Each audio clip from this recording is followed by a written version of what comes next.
Using this knowledge, Boyer and other colleague Robert Healing tried to create rDNA and insert it inside E. coli.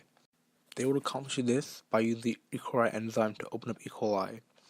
When they conducted the experiment, the DNA broke into 5 fragments instead of 1. Later that year, in 1972, Boyer and Cohen both met at Hawaii during a conference about plasmids. In 1976, they engineered plasmid-containing genes for tetracycline resistance. It was inserted inside E. coli to create a bacterium resistant to tetracycline. The plasmid would be isolated at Cohen's lab and then be sent to Boyer's lab to be cut with E. coli to analyze the DNA fragments, which would then be sent to Cohen's lab again to be joined and inserted inside E. coli and replicated, which created new recombinant plasmid, which were isolated and analyzed. Paulberg, Herbert, W. B. Boyer, and Stanley S. Cohen findings gave way to advancement in biotechnology, which would later allow for chimerics to exist. Paulberg won the Nobel Prize in 1980 for his research and contribution to the understanding and creation of recombinant DNA. Chimeric plasmids were first created in 1976 by David A. Jackson, along with other colleagues at the Department of Microbiology at the University of Michigan Medical School. The construction involved the use of hallucinogenic factor EI from col-EI DNA as a replicon.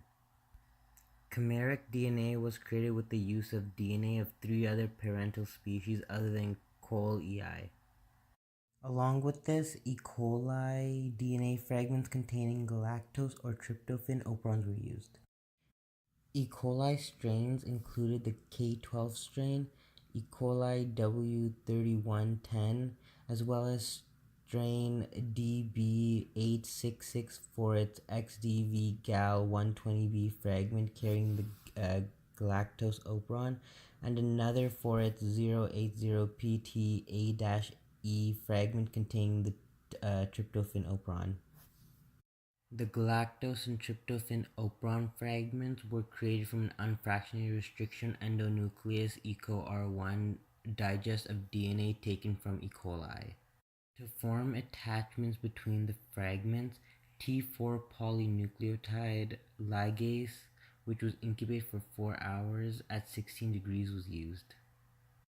Plasmid PCC1 was constructed with coli EI and fragments containing galactose operons.